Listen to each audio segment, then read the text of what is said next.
स्वागत है आपका हमारे यूट्यूब चैनल में।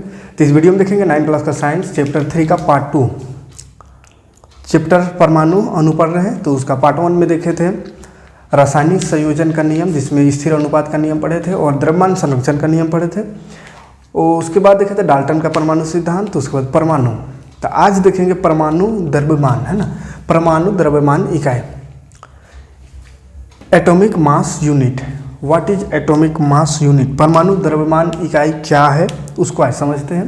देखिए, परमाणु द्रव्यमान, द्रव्यमान मतलब समझिए वजन, है ना। परमाणु का वजन अगर हमको नापना है कितना है, तो उसके लिए किस इकाई का प्रयोग करते हैं उसको जानना है, ठीक है। जैसे कोई वस्तु है, कोई वस्तु को नापने के लिए हम किलो का प्रयोग करते हैं, केजी का प्रयोग करते हैं, ठीक है। तो उसी तरह ये परमाणु, परमाणु क्या है? तो परमाणु सबसे सूक्ष्म, कोई भी पदार्थ का, कोई भी तत्व का सूक्ष्मतम भाग है ना। तो उस सूक्ष्म भाग को इतना सूक्ष्म है कि वो दिखाई भी नहीं देता है। तो उस सूक्ष्म भाग यानी परमाणु को नापने के लिए किस चीज़ का प्रयोग करते हैं वो हमको यहाँ जानना है। तो देखिए, परमाणु द्रव्यमान इकाई को जो है, परमाणु को नापने के लिए जिस इकाई का उपयोग करते हैं उसी को कहते हैं परमाणु द्रव्यमान इकाई, ठीक है। जैसे कोई वस्तु को नापने के लिए हम किसका उपयोग करते हैं? तो किलोग्राम, शॉर्ट में केजी लिखते हैं, किलोग्राम।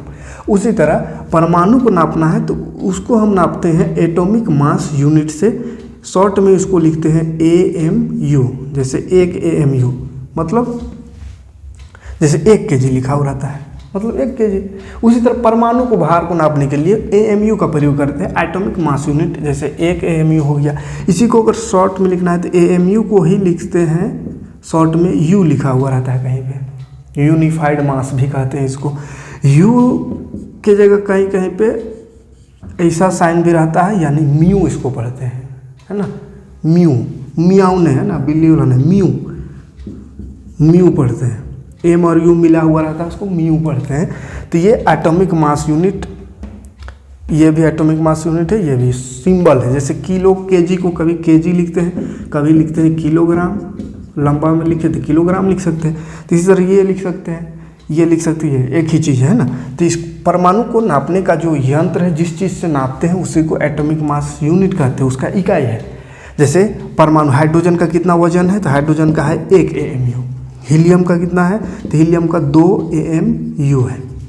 अब AMU मतलब कितना होता है? देखिए, 1 AMU एटॉमिक मास यूनिट, एक एटॉमिक मास यूनिट का मतलब होता है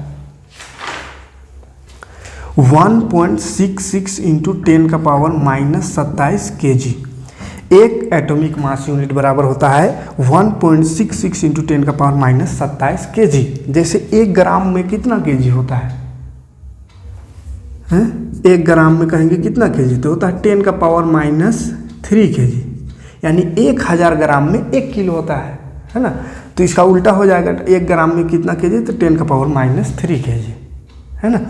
उसी तरह 1 AMU में कितना केजी होता है? तो 1.66 इंटू 10 का पावर -27 है, 7 लिख दिए, 27 kg होता है। इसी ग्राम में अगर लिखना चाहे तो 1.66 इंटू 10 का पावर -24 ग्राम होता है 1 AMU का मतलब।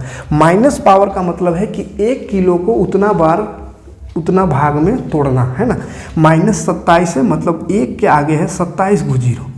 अब 27 को 0 है मतलब इसको गिन लीजिए कितना होगा। उतना बार 1 किलो है, 1 किलो कोई चीज़ है तो उसको उतना बार टुकड़ा करेंगे, कितना बार? 10 का पावर 27 बार। तब वहाँ से जो आगे जितना बड़ा आएगा उतना बड़ा को कहते हैं 1 AMU। क्लियर है? तो किस चीज़ से नापते हैं? जैसे वजन को नापने के लिए केजी इट यूनिट है। तो किस चीज़ से? तो लोहा का कुछ टुकड़ा रहता है, लोहा का टुकड़ा, है ना। तराजू देखे ना, तराजू से, जैसे इस तरह का तराजू है, तो इसमें इस तरह का 1 केजी, 2 केजी, 5 केजी का बनाया हुआ रहता है, लोहा का टुकड़ा होता है। तो उस लोहे का टुकड़ा से कोई वस्तु को हम नापते हैं कितना किलो है, कितना ग्राम है। उसी प्रकार ये परमाणु को नापने के लिए जिस लोहे का, इसमें लोहा का टुकड़ा का उपयोग करते हैं वस्तु को नापने के लिए, बड़ा वस्तु, तो परमाणु को नापने के लिए उपयोग करते हैं कार्बन के 12वें हिस्से का, है ना। कार्बन के 1/12वें हिस्से, 1/12वां हिस्सा, यानी कार्बन का 12वां हिस्सा का, कार्बन परमाणु का 12वां हिस्सा का प्रयोग करते हैं हम परमाणु को नापने के लिए, ठीक है। देखिए, एक परमाणु द्रव्यमान एक परमाणु द्रव्यमान इकाई सी 12 नंबर में आता है, C12 यानी कार्बन 12 नंबर में जो आता है उसके कार्बन के 1/12वें हिस्से के बराबर होता है।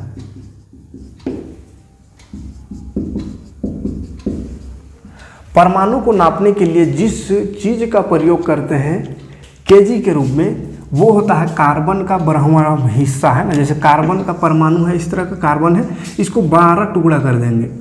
ये हो गया 4 टुकड़ा, 8 टुकड़ा हुआ, इस तरह करके इसको 12 टुकड़ा कर देते हैं। ठीक है, 1 2 3 4 5 6 7 8 9 10 11 हुआ और एक ठो 12। तो 12 टुकड़ा कार्बन का कर देंगे, बराबर टुकड़ा है ना। कार्बन का परमाणु है, उस परमाणु को 12 बराबर टुकड़ों में कर देंगे। उसके बाद वहाँ से एक टुकड़ा निकालेंगे, तो इस तरह का एक टुकड़ा निकलेगा।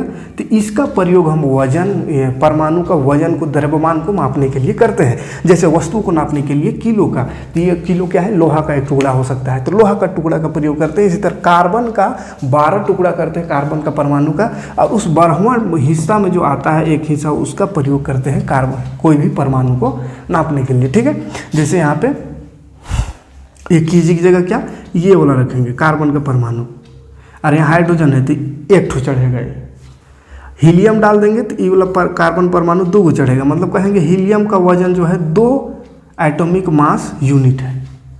इसी तरह कुछ और तत्व लगाएंगे तो इसमें और लग जाएगा, है ना। तो कहेंगे 3 atomic mass unit, 4 atomic mass unit, 5 atomic mass unit, इस तरह से आते रहेगा ना। जैसे वजन किलो को 1 किलो डालेंगे तो कहेंगे 1 किलो है, 2 किलो ले लिया, 2 को ले लिया किलो है तो कहेंगे 2 किलो है, 3 को ले लिया तो 3 किलो है। इसी तरह ये भी है। तो किलो में जो लोहा का जो टुकड़ा है वही वाला इसमें है कार्बन का टुकड़ा। तो कार्बन का टुकड़ा से परमाणु को नापते हैं। ठीक है, और उसको लिखते हैं परमाणु द्रव्यमान इकाई, इंग्लिश में एटॉमिक मास यूनिट कहते हैं, शॉर्टकट में AMU लिखते हैं, एटॉमिक मास यूनिट। और ज़्यादा शॉर्ट में लिखना हो तो U लिखते हैं, या फिर 9 क्लास बुक में दिखेगा ये वाला साइन, तो इसको म्यू पढ़ते हैं। ठीक है, तो इसका मतलब समझना, एक म्यू लिखा हुआ है, मतलब 1 एटॉमिक मास यूनिट उसका वजन है। क्लियर है, कोई दिक्कत नहीं इस वजन में। तो सिर्फ ये इकाई जानना था किस चीज़ से नापा जाता है, तो कार्बन के 12वें हिस्से से, कार्बन का 12वां हिस्सा से परमाणुओं को के द्रव्यमान को मापा जाता है, जिसका यूनिट होता है एटॉमिक मास यूनिट, यानी AMU शॉर्ट में। ठीक है, और 1 AMU बराबर कितना होता है ये एग्जाम में पूछता है, तो ये याद रखिएगा। 1 AMU बराबर होता है 1.66 × 10⁻⁻27 kg। ग्राम में लिखना होगा तो 1.66 × 10⁻⁻24 ग्राम। ठीक है, तो ये परमाणु द्रव्यमान हुआ, परमाणु द्रव्यमान इकाई। आगे बढ़ते हैं तो पढ़ना है उसके बाद परमाणु किस प्रकार अस्तित्व में रहते हैं। मतलब परमाणु जो है ये इन्वायरमेंट में, ये प्रकृति में किस प्रकार पाया जाता है, कैसा रहता है, उसको जानना है। ठीक है, तो चलिए इसको हटा देते हैं, कोई दिक्कत नहीं। कार्बन का 12वां हिस्सा खाली याद रखिएगा, कार्बन का 12वां हिस्सा से इसको नापा जाता है परमाणु को। लिखते क्या है, तो जैसे किलो उलो लिखते हैं बड़ा चीज़ को नाप करके, 1 kg 2 kg 1 ग्राम 2 ग्राम, इस तरह से, तो इसको नाप के लिखते हैं इस तरह से, AMU, 1 AMU 2 AMU 3 AMU, है ना। तो आगे बढ़ते हैं।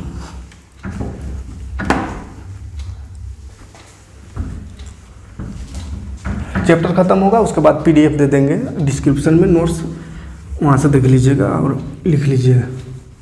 यहाँ फिर समझते चलिए। देखिए अगला टॉपिक है परमाणु किस प्रकार अस्तित्व में रहते हैं, मतलब परमाणु कैसा रहता है, कैसे रहता है। तो जैसे आदमी लोग रहता है घर और बना के, है ना, अपना परिवार के साथ रहता है, तो ये कैसे रहता है उसको जानना है। तो परमाणु जो है बहुत सारा तत्व, यानी ज़्यादातर तत्वों का जो परमाणु है वो मुक्त अवस्था में नहीं पाया जाता, यानी सिंगल अवस्था में नहीं होता, वो किसी न किसी के साथ जोड़ा बना कर रहता है, सिंगल नहीं रहता है। कुछ तत्वों का परमाणु सिंगल रहता है, जिसको बोलते हैं निष्क्रिय गैस। निष्क्रिय गैस ये एग्जाम पूछता है ना, इसको याद रखिए। निष्क्रिय गैस किसको कहते हैं, तो जिसका परमाणु सिंगल अवस्था में होता है, जिसका परमाणु मुक्त अवस्था में कहते हैं इसको। मुक्त अवस्था यानी अकेले रहता है ना। तो जिसका परमाणु, ऐसा तत्व जिसका परमाणु मुक्त अवस्था में पाया जाता है उसको निष्क्रिय गैस कहते हैं। ऐसा गैस जिसका परमाणु मुक्त अवस्था में पाया जाता है,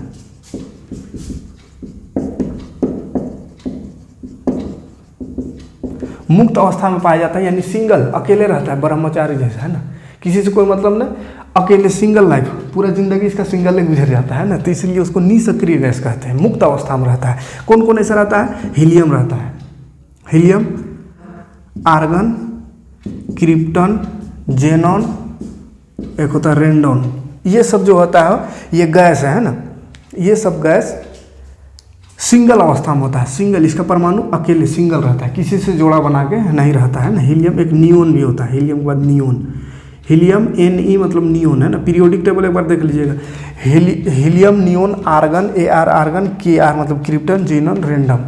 तो ये सब जो तत्व है परमाणु गैस है, इसका परमाणु अकेले रहता है, सिंगल अवस्था में रहता है। जो सिंगल अवस्था में पाया जाता है जो परमाणु, उसको कहते हैं निष्क्रिय गैस।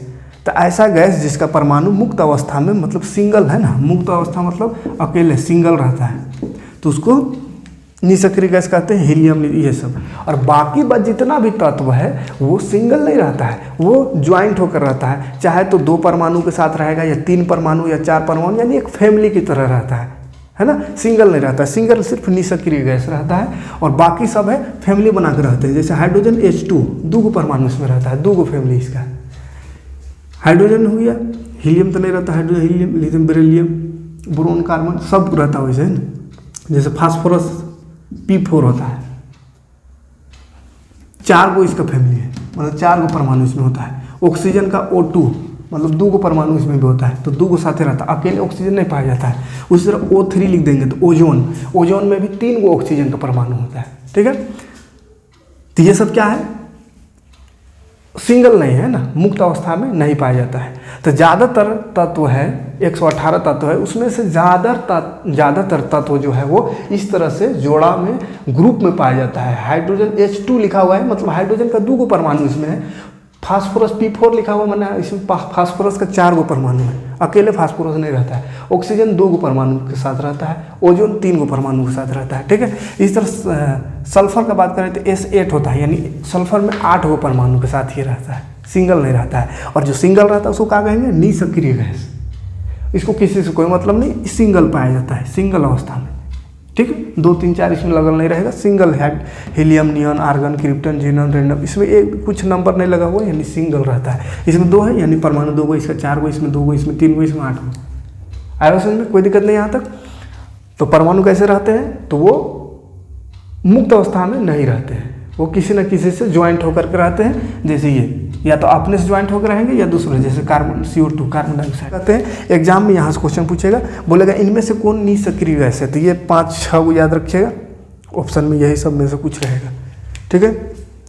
ज़्यादातर तत्व बोले कि मुक्त अवस्था में नहीं पाया जाता है, तो कैसा पाया जाता है, तो या तो वो अणु का निर्माण करता है, अणु एक होता है आयन, तो या तो अणु के रूप में रहेगा या फिर आयन के रूप में रहेगा, ठीक है।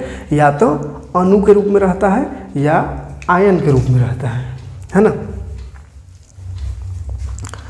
तो अणु किसको कहते हैं, देखिए कहीं पे हाइड्रोजन जैसे तत्व लिखे, H खाली लिखा हुआ है हाइड्रोजन, इसका मतलब ये तत्व है। और अणु कहते हैं जैसे H2 हो गया, तो H2 हो गया अणु, मतलब 2 इसमें परमाणु है। तो 1 से अधिक 2 या 2 से अधिक परमाणु मिल करके जब रहता है तो उसी को अणु कहते हैं।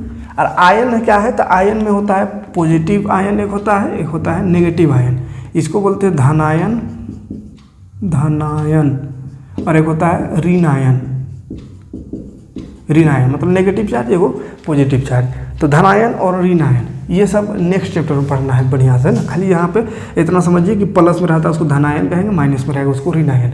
चौथा चैप्टर में डिटेल से पढ़ना प्लस माइनस कैसे होता है, ठीक है। फिलहाल इतना समझिए इस तरह से रहता है। सोडियम में जैसे प्लस रहता है, क्लोरीन में माइनस रहता है, तो NaCl। तो ये प्लस माइनस वाला जो बनता है उसको बोलते हैं आयन, जिसमें प्लस या माइनस रहता है उसको आयन कहते हैं। और बाकी बात अणु है, ठीक है। तो अणु भी 2 तरह का बनता है, अणु 2 तरह का बनता है। कैसा, तो एक होता है एक जैसे परमाणु से, एक जैसे परमाणु से अणु बन रहा है, और भिन्न तरह के परमाणु यानी अलग अलग परमाणु, ठीक है। जैसे एक तरह का परमाणु क्या है, हाइड्रोजन H2, देखिए हाइड्रोजन का ही 2 परमाणु है, H2 मतलब हाइड्रोजन का ही 2 परमाणु, oxygen O2, phosphorus P4, S8 sulphur, तो ये सब में क्या है, एक ही जैसा परमाणु है, एक ही टाइप का परमाणु। हाइड्रोजन का ही परमाणु 2 गो यहाँ, ऑक्सीजन के यहाँ 2 गो, फास्फोरस के यहाँ 4 गो, सल्फर के यहाँ 8 गो। तो एक ही जैसा परमाणु से मिलकर के अणु बन सकता है, या भिन्न भिन्न तरह के परमाणु यानी अलग अलग तरह के परमाणु से मिलकर भी अणु बन सकता है। जैसे हाइड्रोजन और ऑक्सीजन मिल गया तो जल बन गया H2O। तो ये भी अणु है, लेकिन इसमें अलग अलग परमाणु है। हाइड्रोजन का भी परमाणु 2 गो है और एगो ऑक्सीजन का परमाणु, ठीक है। इसी तरह होगा कार्बन डाइऑक्साइड हो सकता है CO2, तो इसमें भी कहा है कार्बन का एगो परमाणु, ऑक्सीजन का 2 गो परमाणु। ये 2 3 जो लगल है उसका मतलब समझना है कि परमाणु का एगो है, तो C में कोनो ने भी मतलब एगो परमाणु, ऑक्सीजन O2 लिखा है मतलब ऑक्सीजन का 2 गो परमाणु है, ठीक है। और भी बहुत सारा हो सकता है HCl NaCl। तो जो इसमें 2 या 2 से अधिक तत्व मिला हुआ है तो उसी को कहेंगे अणु, या सिंगल भी रहेगा तो परमाणु होना चाहिए ज़्यादा, है ना। तो 2 या 2 से अधिक परमाणु मिला हुआ है तो वो हो गया अणु, और जिसमें एक गो है सिंगल वो तो हो गया निष्क्रिय गैस। बाकी बात जिसमें 2 या 2 से अधिक है तो वो अणु कहलाएगा। तो अणु 2 तरह का रहेगा, एक ठो में एक जैसा परमाणु रहेगा और एक ठो में अलग अलग परमाणु रह सकता है। उसके बाद आयन, तो आयन में जिसमें प्लस रहे या माइनस चार्ज रहे तो उसको आयन कहते हैं, ठीक है। या तो प्लस चार्ज रहेगा या तो माइनस चार्ज, उसको आयन कहेंगे। जैसे सोडियम में प्लस होता है, पोटेशियम में भी प्लस होता है ना। सोडियम, पोटेशियम, कैल्शियम, कैल्शियम में 2 प्लस होता है, कैल्शियम में 2 प्लस, एल्युमिनियम में भी 2 प्लस, 3 प्लस होता है। ये कैसे 3 प्लस हो रहा है, 2 प्लस हो रहा है, नेक्स्ट चैप्टर में पढ़ना है ना। यहीं पे अगर बताएंगे तो फिर दूसरा चैप्टर भी कंप्लीट यहीं पे हो जाएगा और मिक्स हो जाएगा। इसलिए बस उदाहरण अभी खाली समझिए, इस तरह से प्लस चार्ज रहता है, प्लस प्लस या 2 प्लस 3 प्लस 4 प्लस, इस तरह से, ठीक है। या माइनस में रहेगा तो प्लस में रहे या माइनस में रहे तो उसको कहेंगे, सल्फर में होता है -2 तो उसको आयन कहेंगे। जिसमें प्लस या माइनस रहता है इसको आयन कहते हैं। तो अणु और आयन दोनों में कोई दिक्कत नहीं होनी चाहिए। अणु में 2 या 2 से अधिक परमाणु रहेगा, 2 तरह का, एक जैसा परमाणु रह सकता है या अलग अलग परमाणु रह सकता है, ठीक है। और सिंगल जिसमें 2 3 4 5 कुछ नहीं लगल है वो निष्क्रिय गैस रहता है, ठीक है।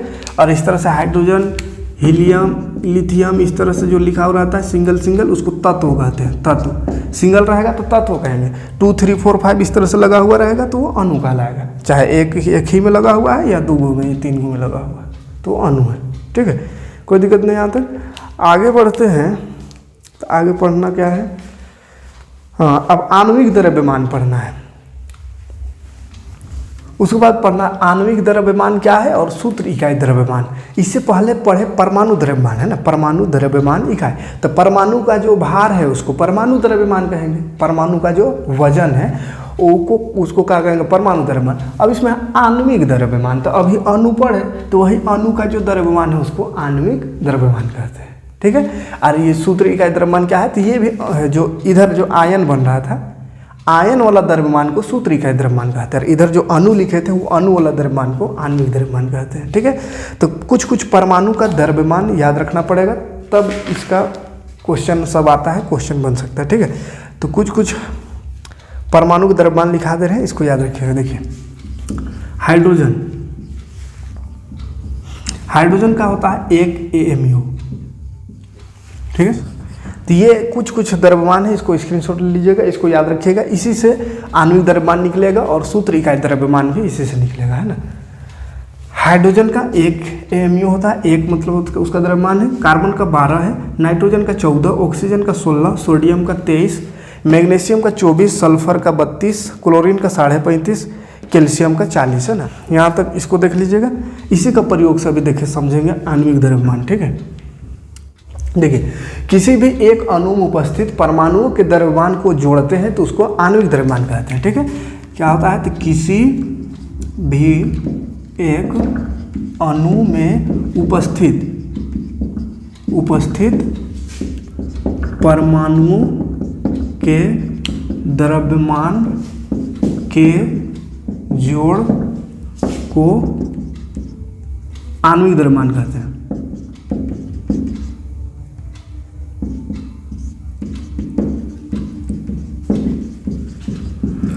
आणविक द्रव्यमान किसको कहते हैं, तो किसी भी अणु में, कोई अणु है, उस अणु में काय को परमाणु हो, सब परमाणु का जोड़ देंगे, उसका द्रव्यमान को जोड़ देंगे तो निकल गया आणविक द्रव्यमान। जैसे पानी H2O, ये पानी है, H2O। आप इसमें देखिए एक अणु में, ये अणु है, परमाणु H2 क्या है, अणु है। तो अणु में उपस्थित परमाणु, परमाणु कौन कौन है, एगो हाइड्रोजन का परमाणु है, दो हाइड्रोजन है, दो H2 माने दो हाइड्रोजन का परमाणु है, एगो ऑक्सीजन का परमाणु है। अब हाइड्रोजन का परमाणु और ऑक्सीजन के परमाणु के द्रव्यमान को जोड़ देंगे, दोनों का वजन को जोड़ देंगे तो जितना आएगा वही है उसका आणविक द्रव्यमान। कितना आएगा देखिए, हाइड्रोजन का परमाणु द्रव्यमान कितना होता है, 1 होता है। हाइड्रोजन का एगो है, 2 है, तो 1 गुना 2, फिर प्लस ऑक्सीजन का अभी लिखा थे कितना, 16 होता है। तो 16 कितना हो गया, 2 1 2 प्लस 16, तो 16 और 2 कितना, 16 और 2 18, तो 18 एटॉमिक मास यूनिट आंसर। कोई दिक्कत नहीं है आणविक द्रव्यमान में। अणु में जितना परमाणु है, एक अणु में जैव परमाणु है, उस सब परमाणु का जो द्रव्यमान होता है उस सबको जोड़ देंगे, निकल जाएगा आणविक द्रव्यमान। कोई दिक्कत नहीं। और एक आध देख लेते हैं, जैसे कार्बन डाइऑक्साइड का देख लेते हैं, CO2। कार्बन का कितना होता है वो 12 लिखा था ना अभी, कार्बन का 12, तो कार्बन का कार्बन एक है तो 12 ही होगा। प्लस ऑक्सीजन का 16 लिखा थे, ऑक्सीजन का 16 होता है, और ऑक्सीजन का एक परमाणु 2 है तो 16 दूना हो जाएगा है, तो ये हो गया 12 प्लस 16 दूनी 32, तो 32 12 जोड़िए 2 2 4 3 4 4 atomic mass unit 44 atomic mass unit. तो कार्बन का वजन कितना है, 44, तो इसी को क्या कहेंगे, आणविक द्रव्यमान।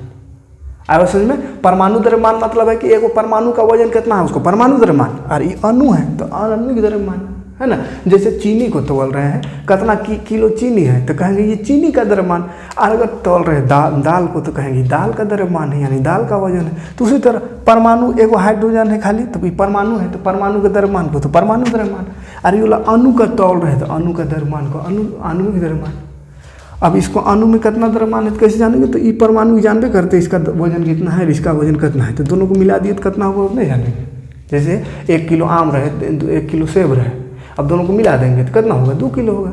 उसी तरह इसमें 2 हाइड्रोजन है, और हम जानते हैं एगो हाइड्रोजन का वजन 1 होता है, तो 2 का 2 का 2 होगा, और ऑक्सीजन 1 है तो ऑक्सीजन का वजन 16 होता है, तो 16 और 2 18 टोटल वजन हो गया है। इसी तरह कार्बन का जानते हैं 12 होता है, ऑक्सीजन का 16 होता है, यहाँ 2 ऑक्सीजन है तो 16 दूनी 32 हो गया ऑक्सीजन में का, अरे कार्बन 12, दोनों को जोड़ दिए थे 44 किलो, ये माने 44 एटॉमिक मास यूनिट आणविक द्रव्यमान यही होता है। कोई दिक्कत नहीं। इसी तरह सूत्र इकाई द्रव्यमान, ये थोड़ा अजीब लग रहा है लेकिन कोनो अजीब नहीं, ये भी वही चीज़ वह है। इसमें आयन को तौलते हैं, किसको, आयन को। और आयन बताया था क्या होता है, कोनो यही चीज़ वह है, खाली उसमें प्लस या माइनस रहता है। प्लस या माइनस से वाला जो तत्व है उससे जो मिल करके कुछ अणु बनता है, यौगिक बनता है, उसी को आयनिक यौगिक कहते हैं, आयन वाला यौगिक। तो उसमें भी जितना वजन है सबको जोड़ देंगे तो हो जाएगा उसका आणविक द्रव्यमान। सेम चीज़ है, ठीक है। इसमें अणु में उपस्थित जितना परमाणु उसका जोड़ को आणविक द्रव्यमान। उसी तरह इसमें भी कोई भी यौगिक लिख सकते हैं इसमें, है ना।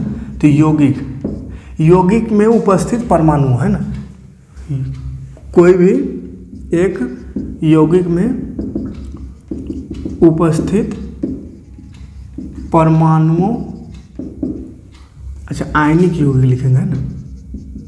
आयनिक यौगिक यानी आयन से जो यौगिक बनना है, तो एक आयनिक यौगिक में उपस्थित परमाणुओं की जोड़ को सूत्र इकाई द्रव्यमान कहते हैं। कोनो दिक्कत नहीं होना चाहिए।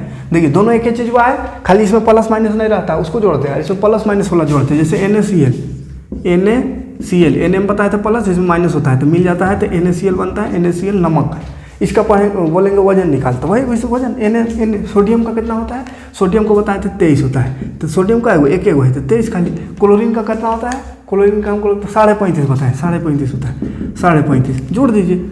23 और 35 कितना होगा, 5 3 8 3 2 5 58.5, तो 58.5 यूनिट हो गया इसका वजन।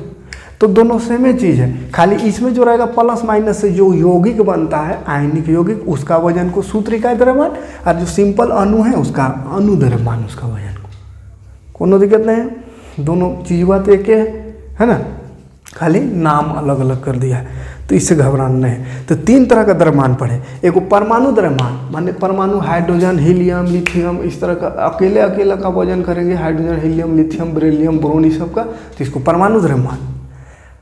उसके बाद अणु जैसे ये सब मिला हुआ रहता है, जिसमें 2 या 2 से अधिक परमाणु है तो वो सब मिला हुआ है, तो उसको तौलेंगे तो उसको आणविक द्रव्यमान कहेंगे।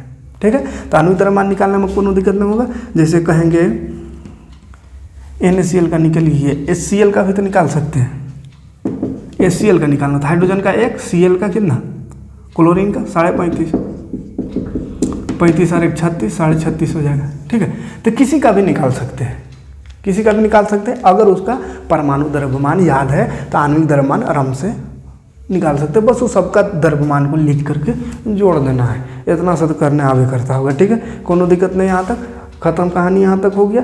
अब आगे पढ़ना का है सूत्र, सूत्र कैसे लिखते हैं उसको अब जानते हैं, सूत्र कैसे बनाते हैं। ठीक है, उसके बाद मोल संकल्पना पढ़ना है, मोलर द्रव्यमान, उसके बाद चैप्टर खत्म हो जाएगा।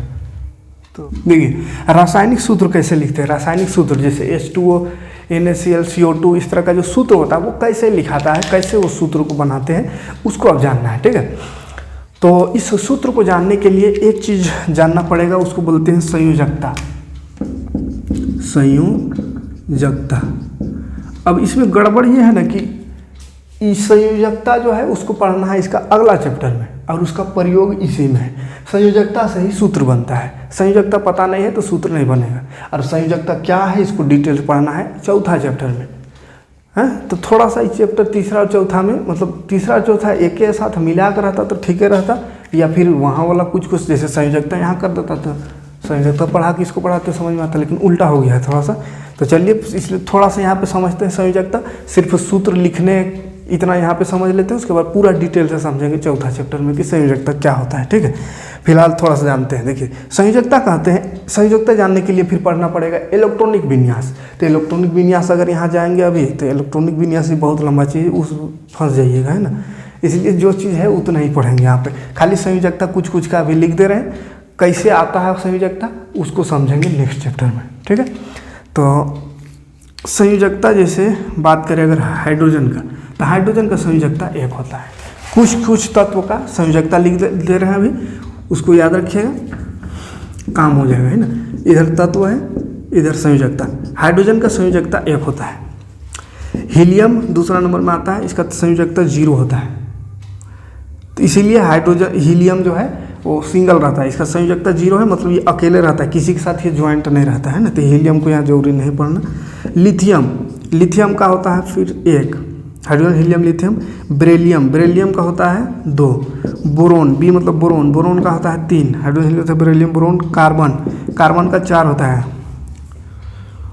नाइट्रोजन, नाइट्रोजन का 3 होता है, नाइट्रोजन का 3 होता है। उसके बाद ऑक्सीजन का 2 होता है। फास्फोरस का 1 होता है। फिर नियोन का 0 फिर से हो जाता है। उसके बाद फिर सोडियम का 1 होता है। मैग्नीशियम का 2 होता है। कैल्शियम का 3 होता है। ठीक है, तो ये संयोजकता है, ये संयोजकता याद रखिएगा। देखिए संयोजकता को अगर ध्यान से देखेंगे तो हाइड्रोजन का 1 होता है, उसके बाद हीलियम, हीलियम का 0 होता है। उसके बाद देखिए लिथियम का 1, फिर बेरिलियम का 2, बोरोन का 3, कार्बन का 4, नाइट्रोजन का 3। मतलब 1 0 से स्टार्ट होता है, 0 1 2 3 4, फिर उल्टा गिनती 3 2 1 0, फिर 1 2 3, अगले वाला आगे का 4 होगा, फिर 0 होगा, फिर 1 2 3 4, फिर 3 2 1 0। इस तरह से 1 से 4 तक जाता है, 0 से 4 तक, फिर उल्टा गिनती स्टार्ट होता है, फिर 0 से 4, फिर उल्टा गिनती है ना। एक लाइन से अगर लिखेंगे तो कुछ कुछ तत्वों का संयोजकता याद रखेंगे। संयोजकता से ही सूत्र बनता है। ठीक है, संयोजकता से ही सूत्र बनता है। जैसे हमको सूत्र लिखना है H2O, जैसे H2O सूत्र होता है, तो ये H2O कैसे होता है, देखिए संयोजकता से सूत्र। देखिए हाइड्रोजन और ऑक्सीजन इसमें, तो हाइड्रोजन में 2 काहे लगाए और ऑक्सीजन में 2 काहे नहीं लगाए, तो ये काहे ऐसा सूत्र होता है। तो इसको देखिए, हाइड्रोजन का संयोजकता को नीचे लिख देना है। किसी से भी सूत्र बनाना है तो बस संयोजकता याद है तो सूत्र आराम से बन जाएगा।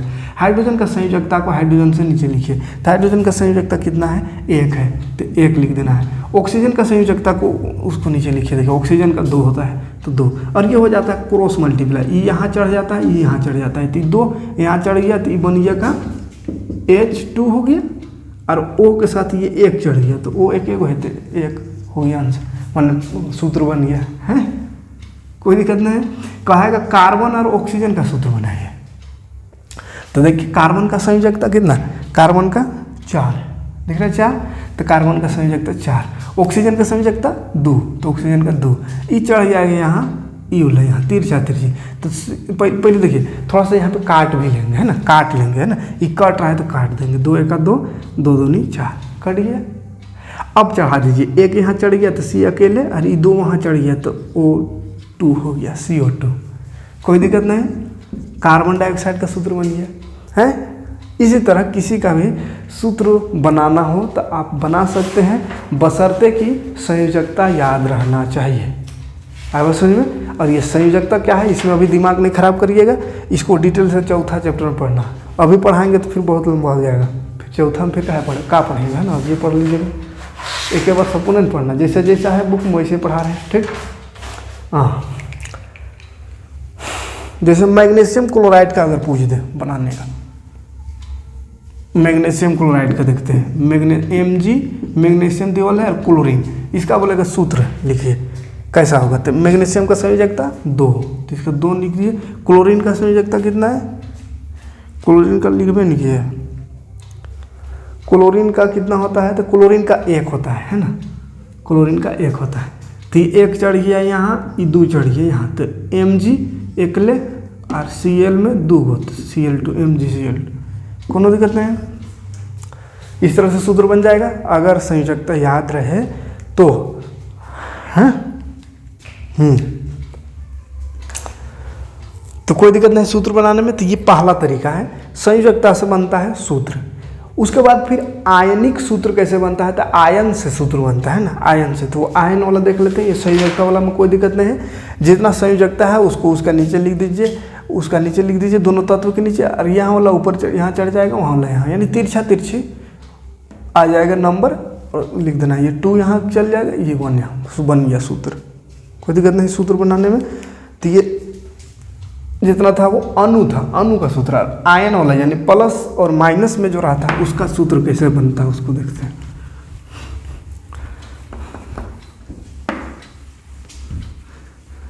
बुक में क्वेश्चन होगा इस तरह का सूत्र बनाने का, बना लीजिएगा ना, संयोजकता लिख करके याद करके 3-4 कुछ बना लीजिएगा, क्लियर हो जाएगा, बहुत आसान है। देखिए केमिस्ट्री एक लाइन से पढ़िएगा तो बहुत आसान है, केमिस्ट्री ऐसा सब्जेक्ट है एक लाइन से पढ़िएगा आसान लगेगा, छूट गया एक भी क्लास, जैसे आज का भी क्लास अगर छूट गया फिर अगला क्लास करिएगा कुछ हो समझ में आएगा, इसलिए एक लाइन से करते चलिएगा। बाकी सब्जेक्ट समझ में आ जाता है, जैसे बायोलॉजी है तो हार्ड पढ़ा, किडनी पढ़ा रहे हैं तो किडनी वाला दिन छूट गया, फिर पढ़ा रहे हैं पाचन तंत्र, तो समझ में आ जाएगा, काहे कि वो अलग चीज़ है, किडनी अलग चीज़ है ना। लेकिन ये सब एक दूसरे से ज्वाइंट है, नहीं समझ में आएगा है ना, इसलिए केमिस्ट्री में थोड़ा सा ध्यान रखिएगा, रेगुलर होना चाहिए, एक भी क्लास मिस होगा गड़बड़ हो जाएगा, कौन समझ में आएगा, एकदम ऊपरे ऊपरे दिमाग में घुसबे नहीं करेगा है ना, थोड़ा सा भी नहीं घुसेगा, इसलिए क्लास नहीं छोड़ना है। आयनिक यौगिक का रासायनिक सूत्र हम देखते हैं, ठीक है। रासायनिक सूत्र आयनिक यौगिक का, किसका, आयन का।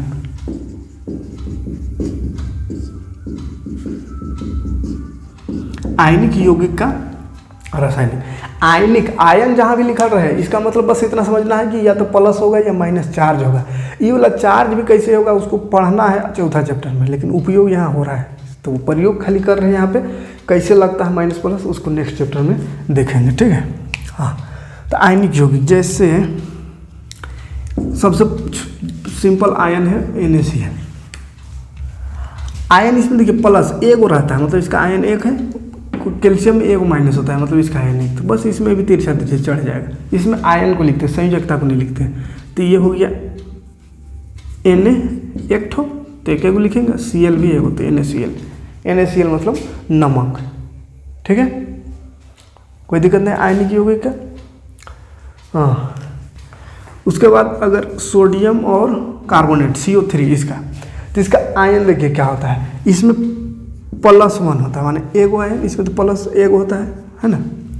और इसमें CO3 का जो आयन है, ये सब आयन यौगिक, आयन को याद रखिएगा, CO3 का होता है -2, तो इसका आयन नीचे आ जाएगा, ये 1 और ये 2, अब फिर से वैसे चढ़ा देना है, इधर 2 इसमें आ जाएगा तो Na2 और CO3, सोडियम कार्बोनेट इसको कहते हैं, सोडियम कार्बोनेट, सोडियम कार्बोनेट। ठीक है, तो आयन किसका कितना होता है वो भी याद रखिएगा, है ना, बढ़िया से, ताकि समझ में आ जाए।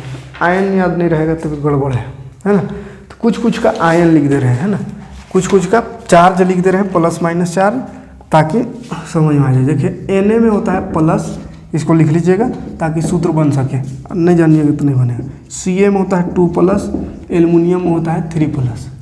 उसके बाद कि क्लोरीन में होता है -1, सल्फर में 2-, OH में 1-, SO4 में 2-। इसी तरह NH4 में देखें अमोनिया तो 1+ होता है, CO3 में 2-, SO4 में 2-, OH में 1-। ठीक है, तो ये सब आयन याद रखिए, किस में कितना प्लस है या माइनस है। इस दोनों में 1 है, इसमें 2 प्लस, 3 प्लस, यहाँ 1 माइनस, खाली माइनस लिखा है मैंने 1, 2 माइनस, 2 माइनस, यहाँ 1 माइनस, यहाँ 2 माइनस। ठीक है, तो इसी से सूत्र बनेगा। जैसे एक आध को बनाते हैं, और जैसे कहेंगे NH4 अमोनिया और SO4, इसका सूत्र बनाइए, अमोनिया और SO4। तो अमोनिया का आयन देखिए, NH4 का आयन +1 है तो 1 हो गया, SO4 का 2 माइनस है तो 2 हो गया, ये 2 यहाँ चढ़ जाएगा, ये 1 यहाँ चढ़ जाएगा। हाँ, अब यहाँ पे देखिए ध्यान से, ये 2 यहाँ चढ़ेगा तो पहले से 4 यहाँ मौजूद है। अब ये 2 कहाँ आएगा, 4 दूनी 8 नहीं हो जाएगा कि क्या होगा। तो देखिए ये 2 यहाँ पे आएगा तो पहले से अगर यहाँ पे हम नंबर पहले से मौजूद है या 2 तत्व है तो यहाँ ब्रैकेट लगा के लगाएंगे, ब्रैकेट। जैसे मैथ में भी पढ़े थे ना, मैथ में भी होता है, जैसे स्क्वायर है, जैसे यहाँ पे लिखल कहीं पे 2x और स्क्वायर करना है तो इसमें ब्रैकेट में स्क्वायर करते तब 2 में स्क्वायर होगा, है। और अकेले है तो खाली इसमें स्क्वायर कर दिया, हो गया उसका स्क्वायर। लेकिन 2 को या 3 को है तो ब्रैकेट लगा के स्क्वायर लगाते तब इसका भी स्क्वायर होगा, इसका भी स्क्वायर होगा, है ना। तो इसी तरह इसमें ये ब्रैकेट समझिए, लेकिन इसमें नीचे से भी स्क्वायर लगता है ना। तो यहाँ 2 था इसलिए ब्रैकेट में 2 लगेगा ये वाला। और ये SO4 तो सिंगल 1 चढ़ेगा वहाँ, तो SO4 सिंगल रहेगा। तो NH4 का होल 2 पढ़ते हैं, NH4 का होल स्क्वायर जैसे होता है मैथ में, तो यहाँ NH4 का होल 2 और फिर SO4, ये क्या हो गया, अमोनियम सल्फेट, अमोनियम सल्फेट। उसी तरह एक तो इसका देखते हैं MgOH। तो Mg देखिए कहाँ गया, Mg कहाँ गया, Mg का फिर से नहीं लिखे। Mg में 2 माइनस होता है, नहीं लिखल कहीं, 2 प्लस, Mg 2 प्लस होता है। तो Mg का 2 हो गया, OH का -1 तो 1 हो गया, ये 1 यहाँ चढ़ जाएगा, ये 2 यहाँ। तो Mg का तो 1 है तो 1 Mg, लेकिन OH यहाँ 2 है, ऑक्सीजन भी है, हाइड्रोजन भी है, इसमें 2, तो 2 जहाँ भी रहे तो होल का 2, होल लगा के 2 यानी ब्रैकेट लगा के। ठीक, MgOH का होल 2, कोई दिक्कत नहीं है सूत्र बनाने में। 2 चीज़ याद रहना चाहिए सूत्र बनाने के लिए, एक तो तत्वों का संयोजकता, तत्वों का जो संयोजकता है, जो इससे पहले देखें, संयोजकता को नीचे लिख देते हैं और इसको चढ़ा देते हैं, ये बन गया सूत्र। उसी तरह अगर आयनिक यौगिक यानी प्लस वाला सूत्र बनाना है, प्लस माइनस जो आयन रहता है उसका सूत्र, तो बस उसका प्लस का एगो है, का एगो माइनस है, उसको उसका नीचे लिखिए और फिर चढ़ा दीजिए, तो ये सूत्र बन गया उसका। ठीक है, तो ये सूत्र बनाने में कोई दिक्कत नहीं है। अब थोड़ा सा सबसे खतरनाक चीज़ मोल संकल्पना, देखिए उसके बाद मोल संकल्पना, ये लास्ट टॉपिक है, मोल संकल्पना। थोड़ा सा ये डेंजर है, अच्छे से समझिए। देखिए समझ गए तो बहुत आसान है, तो बहुत खतरनाक चीज़ है मोल संकल्पना। इसका मतलब होता है, मोल मतलब होता है, ये मोल एक नंबर है ना, एक नंबर है। जैसे ही दर्जन होता है, दर्जन मतलब क्या, एक नंबर है।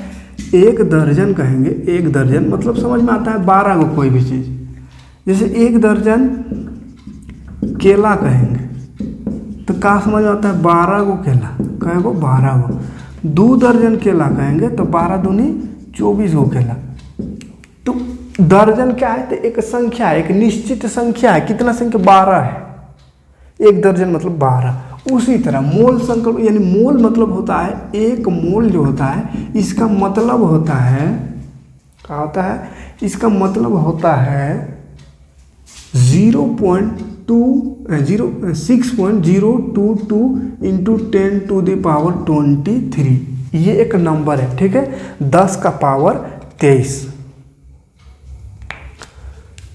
एक मोल बराबर होता है 6.022 इंटू 10 का पावर माइनस प्लस 23।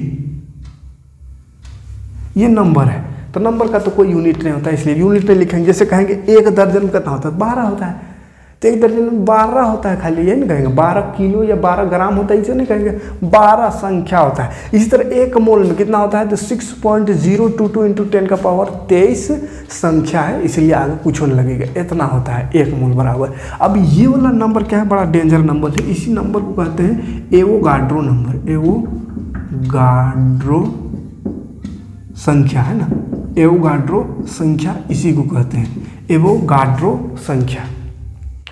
कोई चीज़ है, कोई तत्व है या कोई अणु है, पानी जैसे मान चलिए, तो पानी अगर हम एक कटोरा पानी, एक कटोरा तो बहुत हो गया, एक ढक्कन में पानी अगर निकालेंगे और कहेंगे इस पानी में कितना कितना अणु है, पानी का जो अणु है वो कै ठो अणु है, यानी पानी ले लिए, इतना बड़ा ये में पानी भरल है, छोटा सा कटोरा में है, तनी को डूबा में, और यहाँ कहेंगे ये जो पानी है इसमें कितना अणु है, पानी का कितना अणु है, पानी मतलब का H2O, तो H2O का अणु कै गो है, इसको गिनो, तो गिनने सकेंगे कै गो अणु है।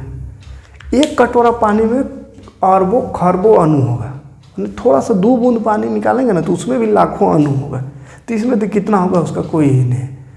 तो इतना ज़्यादा अणु है, तो इसको नंबर में लिखना तो संभव नहीं है, गिनती में लिखना, ऐसा 1 2 3 4 5 ऐसा वाला गिनती में लिखना इस अणु को संभव नहीं है। इसलिए एवोगाड्रो एक साइंटिस्ट का नाम है ना, एवोगाड्रो, तो ये एवोगाड्रो ने एक ऐसा संख्या दिया जिस संख्या से इस अणु को लिखते हैं, है ना, पानी में कितना अणु है। जैसे कहेगा 1 मोल है, 1 मोल H2O, 1 मोल H2O, 1 मोल H2O है, अगर कहेंगे इसमें मतलब समझ में आ रहा है कि 6.022 इंटू 10 का पावर 23 इतना अणु है। अब इसको गिनती नहीं करने सकेंगे, इसको गिनना अगर चाहे 10 का पावर 23, माने एगो के बाद 10 गो जीरो है, अब 10 गो नहीं 23 गो जीरो, तो 23 को जीरो लगा देंगे यार, तो कहेंगे गिनिए कितना है, तो गिनने ही नहीं सकेगा, कोई कैलकुलेटर है नहीं गिनने सकेगा, 23 को जीरो में गिनने सकेगा, 1 2 सैकड़ा 1000 10,000 अरब दरब का होता है, 8-10 में ख़त्म हो जाता है कहानी,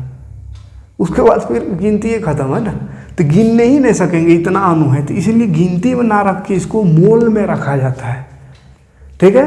तो कितना मोल है, तो 1 मोल मतलब इतना, अगर लिखल रहेगा कि 2 मोल पानी, 2 मोल H2O माने 2 गुना इतना 0.622 इंटू 10 का पावर 23, तो 2 मोल माने इतना। जैसे 1 दर्जन में 12 हो, तो 2 दर्जन में 2 गुना 12 है, 3 दर्जन में 3 गुना 12, 12 तो ये 36। वैसे ही इसमें 1 मोल पानी माने इतना, 2 मोल पानी माने 2 गुना इतना, इतना कहेगा रहे, कहे कि पढ़ नहीं सकेंगे तो कितना कहेंगे इसको, 6.022 इंटू 10 का पावर 23 इतना है।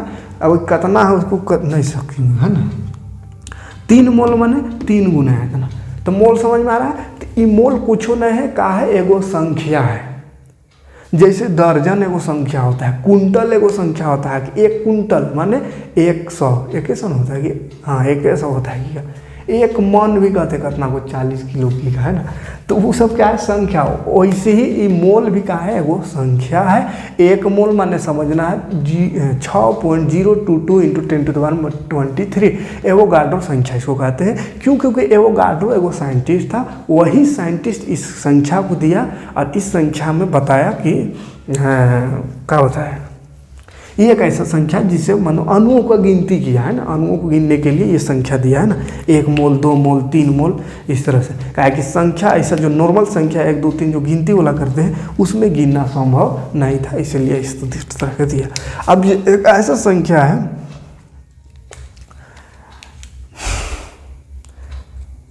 तो ये कैसा संख्या उसको आगे देखते हैं, पहले इसको समझ लीजिए, ठीक है। ये समझ में आ गया, केला दर्जन जैसा होता है वैसे अणु है। 1 मोल कहेंगे मतलब इतना, 2 मोल माने इतना, ठीक है, 3 मोल माने उसका, ठीक, कोई देख। इसी तरह जैसे अगर कहीं पे रहेगा 1 मोल हाइड्रोजन परमाणु, 1 मोल हाइड्रोजन परमाणु मतलब समझ में आना 6.022 इंटू 10 का पावर 23 गो हाइड्रोजन है ना, H माना हाइड्रोजन परमाणु, 2 मोल हाइड्रोजन का परमाणु माने 2 गुना इतना हाइड्रोजन परमाणु, ठीक है। तो मोल मतलब समझ में आ गया होगा 6.022 इंटू 10 पावर 23। इकाई नंबर है, एक नंबर है जिसको परमाणु या अणु का जो संख्या है, कईगो परमाणु कईगो अणु, उसको गिनने के लिए इसका प्रयोग किया जाता है, ठीक है। अब इसी से बनता है मोलर द्रव्यमान। देखिए मोलर द्रव्यमान क्या है, मोलर द्रव्यमान, मोलर द्रव्यमान, मोलर द्रव्यमान क्या है, मोलर मास है ना, मोलार मास इंग्लिश में कहते हैं, मोलार मास है, मलार मास नहीं कहिएगा, मोलार मास, मोलार मास है ना, मोलर द्रव्यमान। तो मोलर द्रव्यमान का है, ये जो मोल है ना उसी का द्रव्यमान को मोलर द्रव्यमान कहते हैं। आएगा समझ में, मोल का जो द्रव्यमान है उसको क्या कहेंगे, मोलर द्रव्यमान। देखिए मोलर द्रव्यमान क्या है, तो 1 मोल कणों के द्रव्यमान को मोलर द्रव्यमान, 1 मोल जो कण है, 1 मोल तो समझ में कितना, इतना कण का जो द्रव्यमान है उसी को मोलर द्रव्यमान कहते हैं, ठीक है। तो मोलर द्रव्यमान देखिए बहुत सिंपल सा चीज़ है। जो द्रव्यमान परमाणु द्रव्यमान पढ़े थे, हाइड्रोजन का 1 होता है, 1 एटॉमिक मास यूनिट, इसी का अगर मोलर द्रव्यमान कहेगा, हाइड्रोजन का मोलर द्रव्यमान, तो हाइड्रोजन का मोलर द्रव्यमान हो जाएगा 1 ग्राम प्रति मोल, 1 ग्राम प्रति मोल, खाली यूनिट चेंज हो जाएगा, ठीक है। जैसे और क्या चीज़ का पढ़े थे, जैसे नाइट्रोजन का, नाइट्रोजन का देखे थे 14 होता है इसका मोलर द्रव्यमान, मोलर ने कहा द्रव्यमान था वो, परमाणु द्रव्यमान, तो परमाणु द्रव्यमान 14 होता है, तो मोलर द्रव्यमान हो जाएगा 14 ग्राम प्रति मोल, 14 ग्राम हो जाएगा। कार्बन का देखे थे, कार्बन का 12 होता है, तो इसका हो जाएगा 12 ग्राम प्रति मोल, ठीक है। तो जो परमाणु द्रव्यमान है उसी में ग्राम प्रति मोल लगा देंगे तो वही हो जाएगा उसका मोलर द्रव्यमान। आया समझ में। अब इसका कुछ न्यूमेरिकल आता है, कुछ फार्मूला है 1-2 ठो, उससे न्यूमेरिकल बनाने के लिए आता है कि अगर परमाणु द्रव्यमान दिया हुआ रहे कुछ ग्राम, है ना, कुछ ग्राम कोई तत्व या कुछ परमाणु दिया हुआ रहे, कुछ यो अणु दिया हुआ रहे, उसमें पूछेगा कि कितना कण है, कै ठो कण है, कितना मोल कण है ना, उसको बताना है। जैसे 2 ग्राम पानी कहेगा, 2 ग्राम जल में कितना कण होगा, पानी का कितना कण होगा, कण मतलब वही कितना मोल होगा, है ना। तो इस कैसे क्वेश्चन बनाएंगे उसको लीजिए, ठीक है। देखिए मोल की संख्या अगर निकालना रहे, कई गो मोल है उसका संख्या अगर निकालना रहे, तो लिखते हैं दिया गया द्रव्यमान बटा मोलर द्रव्यमान,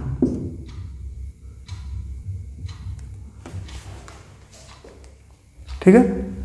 अगर मोल की संख्या निकालना है, कितना मोल है उसको निकालना है, तो इसका फार्मूला होता है दिया गया द्रव्यमान बटा मोलर द्रव्यमान।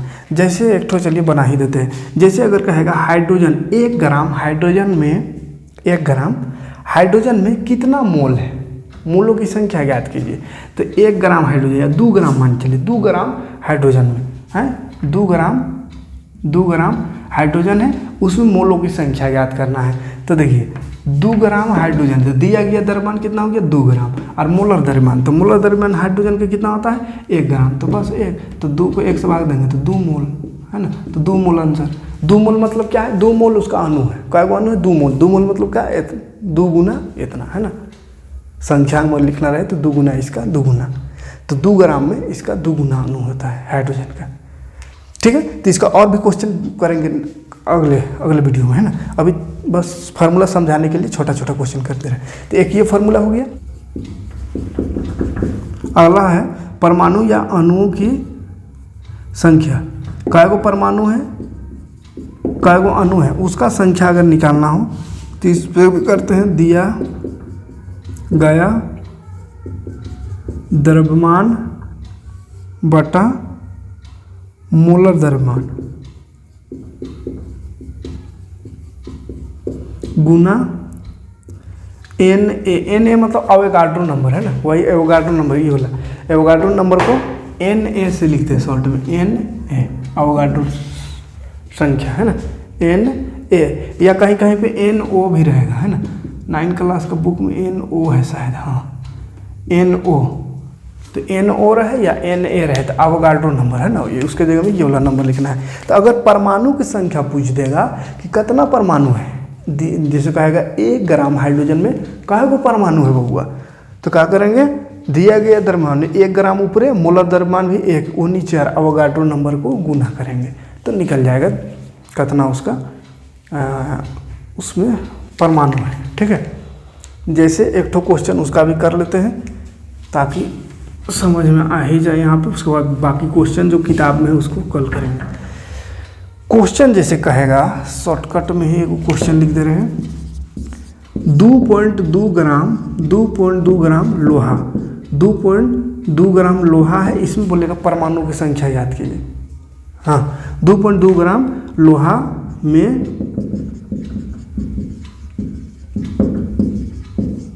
परमाणु की संख्या क्या होगा। ठीक है, 2.2 ग्राम लोहा है तो उसमें परमाणु की संख्या क्या होगा। तो देखिए क्या जरूरत पड़ेगा हमको, परमाणु की संख्या निकालने के लिए दिया गया द्रव्यमान, तो द्रव्यमान तो दिया हुआ कितना दिया हुआ है 2.2, डायरेक्ट शॉर्ट में कर दें 2.2 दिया होगा द्रव्यमान।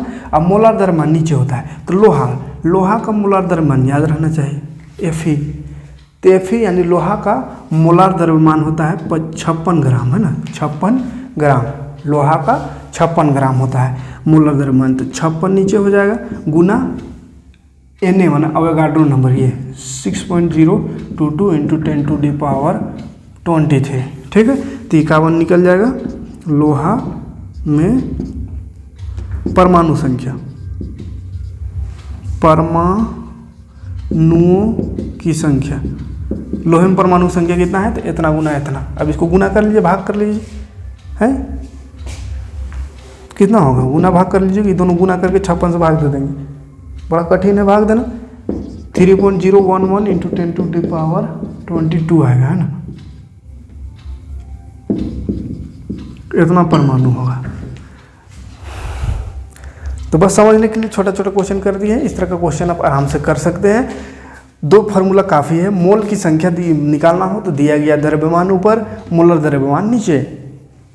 तो दिया गया द्रव्यमान ऊपर मतलब ग्राम में दिया रहेगा 2 ग्राम 3 ग्राम 4 ग्राम, और उसका जो मोलर द्रव्यमान होता है, मोलर द्रव्यमान कितना होता है तो उसको याद करना पड़ेगा, है ना, उलन नीचे लिखेंगे तो मोल की संख्या कै गो मोल है, कितना मोल उसमें है वो निकल जाएगा।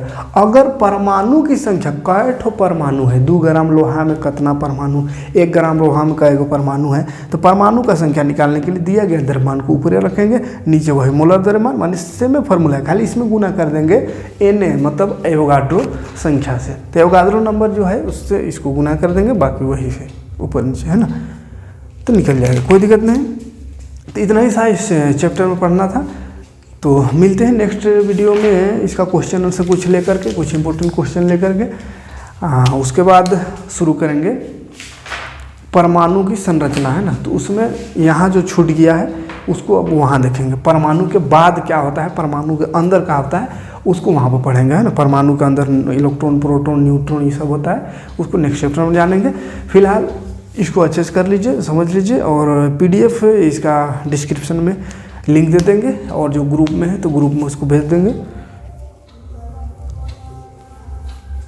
अब ग्रुप में देखिए हम ज़्यादा एक्टिव नहीं रह पाते हैं, अपना आप लोग वहाँ पे क्वेश्चन आंसर करते रहिए, कोई दिक्कत नहीं, हम किसी का मैसेज भी नहीं देखते हैं, शायद कभी कभी देख लेते हैं ना, तो इसीलिए हमसे ज़्यादा उम्मीद मत कीजिएगा, बस आप लोग को इकट्ठा कर दिए, आप वहाँ से पूछा पूछी करके जो भी डाउट हो उसको क्लियर करिए, और कहीं पे कुछ ज़्यादा डाउट होगा तो उसको पर्सनल मैसेज में हमको सेंड कर दीजिएगा, तब हमको दिखेगा तो उसको हम क्लियर कर देंगे। ठीक है, तो PDF दे देंगे वहाँ पे, नोट्स इसका डाउनलोड कर लीजिएगा और पढ़ते रहिए, वीडियो को ज़्यादा से ज़्यादा लोगों तक शेयर भी करते रहिए ताकि इसी तरह वीडियो आपके लिए लाते रहे। और एक चीज़ याद रखिएगा, देखिए बहुत सारे लोगों का कमेंट आता है कि मेरा चैनल को प्रमोट कर दीजिए, तो देखिए किसी भी चैनल को, किसी का भी चैनल हो, प्रमोशन हमसे उम्मीद मत रखिए, हम किसी भी चैनल को प्रमोट नहीं करेंगे, ना अभी तक किए हैं ना करेंगे, है ना, ये मेरा प्राइवेसी है, समझिए, कितना का प्रमोट करिए, बहुत सारा मैसेज आता है, अब एक ठोक करेंगे तो फिर कहेगा उसका कर दिए, हमरा कर दिए, हमरा कर दिए,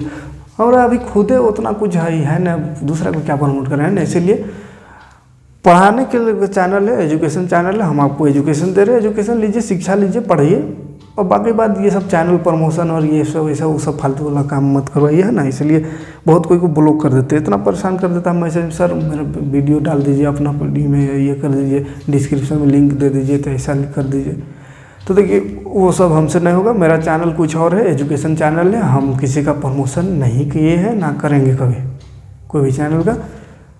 इसीलिए उम्मीद मत कीजिएगा कि हम किसी का प्रमोशन कर दें। हम अपना हो सके आप कुछ चीज़ पूछिए कि कैसे चैनल ग्रो करें, क्या करें, तो हम वो सब बता सकते हैं, कैसे थंबनेल बनाए, कैसे क्या करें, मतलब क्या क्या करना है हमसे पूछिए, हम तो कर देंगे। लेकिन हमको कहिएगा कि मेरा चैनल के बारे में आप ये कर दीजिए, तो वो नहीं होगा, ठीक। तो ये सब ख्याल रखिएगा, ज़्यादा परेशानी सब बात में नहीं करिएगा, नहीं तो फिर वही ब्लॉक हो जाइएगा। मिलते हैं नेक्स्ट वीडियो में, थैंक्स।